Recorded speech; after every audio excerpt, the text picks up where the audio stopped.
Hello everyone. Today I want to tell you a short talk request.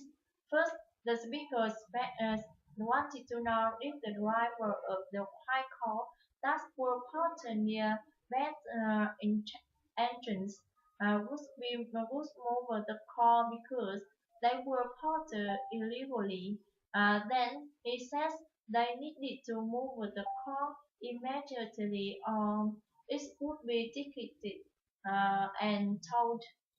After that, he advised they could park in the visitor parking area that were located near the front of the building. Finally, he says the parking area by the past entrance was for delivery vehicle only.